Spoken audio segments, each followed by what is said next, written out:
Oke, kita langsung bahas aja ya. Kali ini kita bakal bedah sebuah obrolan yang menurut saya unik banget.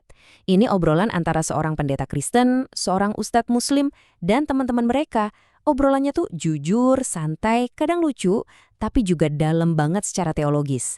Sebuah dialog yang mungkin nggak pernah kita bayangin sebelumnya.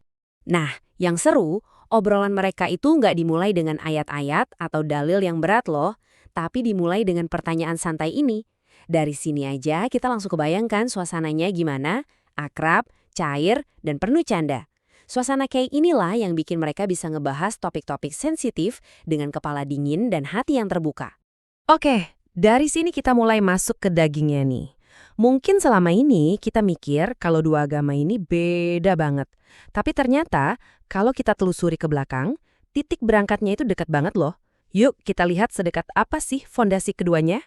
Coba deh kita lihat kesamaannya. Dua-duanya sama-sama agama Ibrahim. Dua-duanya juga percaya kalau Adam dan Hawa itu manusia pertama. Terus, nabi-nabi besar kayak Nuh, Ibrahim, dan Musa itu sama-sama dihormati di kedua ajaran. Jadi, titik awalnya benar-benar sama kan? Nah, setelah lihat semua kesamaan itu, pertanyaannya jadi, di mana dong letak bedanya? Apa sih satu hal fundamental yang bikin jalan keduanya akhirnya terpisah? Ini nih pertanyaan utamanya. Nah, disinilah jawabannya. Soal sosok Yesus. Buat teman-teman Kristen, Yesus itu ya Tuhan itu sendiri. Dia juru selamat, dan inti imannya yang mengakui keilahiannya. Tapi kalau dalam Islam, beda. Yesus atau Nabi Isa itu posisinya adalah seorang nabi yang luar biasa mulia. Salah satu dari 5 nabi ulul azmi yang paling top. Tapi statusnya tetap seorang nabi, bukan Tuhan. Nah, satu perbedaan krusial inilah yang kemudian membentuk seluruh bangunan teologi masing-masing. Dan dari perbedaan soal Yesus tadi, dampaknya langsung kelihatan ke cara pandang soal keselamatan. Gimana cara manusia bisa selamat dan dapat kehidupan abadi? Konsepnya jadi beda banget. Jadi, gimana bedanya dalam praktiknya? Gini, kalau di Kristen, keselamatan itu dianggap hadiah. Udah dikasih gratis sama Tuhan. Jadi, kalau kita berbuat baik, itu bukan buat ngejar surga, tapi lebih kayak, terima kasih ya Tuhan atas hadiahnya. Sebaliknya, dalam Islam, konsepnya lebih kayak neraca amal.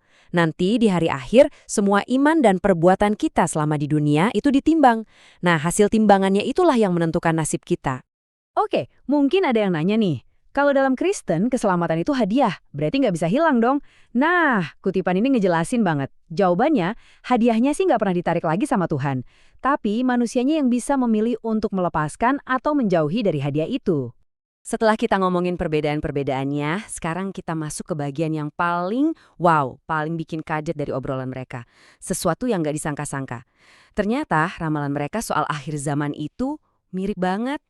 Coba bayangin, baik Kristen maupun Islam, dua-duanya itu percaya sama urutan kejadian ini. Pertama, bakal muncul sosok penipu besar yang menyesatkan seluruh dunia. Kedua, setelah itu dunia bakal masuk ke masa yang super sulit, penuh penderitaan. Dan yang ketiga, sebagai puncaknya, Yesus bakal turun lagi ke bumi. Tentu ya, ini kan narasi akhir zaman yang sangat kita kenal dalam ajaran Kristen. Penantian akan kedatangan Kristus yang kedua kali. Tapi, yang bikin merindingnya adalah, ternyata ini juga pandangan inti dalam Islam. Persis, luar biasa kan? Ternyata dua agama besar ini menantikan skenario akhir zaman yang sama. Paralelnya tuh jelas banget, coba kita rinci ya. Orang Kristen nunggu Yesus balik buat ngalahin siapa? Antikristus. Nah, orang Islam nunggu Nabi Isa turun buat ngalahin siapa? Dajjal. Antikristus, Dajjal itu kan pada dasarnya sosok penipu yang sama kan? Dan di kedua skenario ini pahlawannya siapa? Sama-sama Yesus. Oke, jadi terus apa artinya semua ini? Kalau ternyata pahlawannya sama, musuh yang ditunggu juga sama, gimana dong seharusnya hubungan mereka di masa sekarang ini? Nah, dengerin deh pernyataan dari sang ustadz ini. Benar-benar mengubah perspektif. Ini seakan-akan bilang kalau hubungan keduanya itu harusnya pertemanan, bukan permusuhan. Apalagi kalau nanti di akhir zaman, mereka ada di pihak yang sama, melawan musuh yang sama. Dan ini jadi bahan renungan buat kita semua di akhir.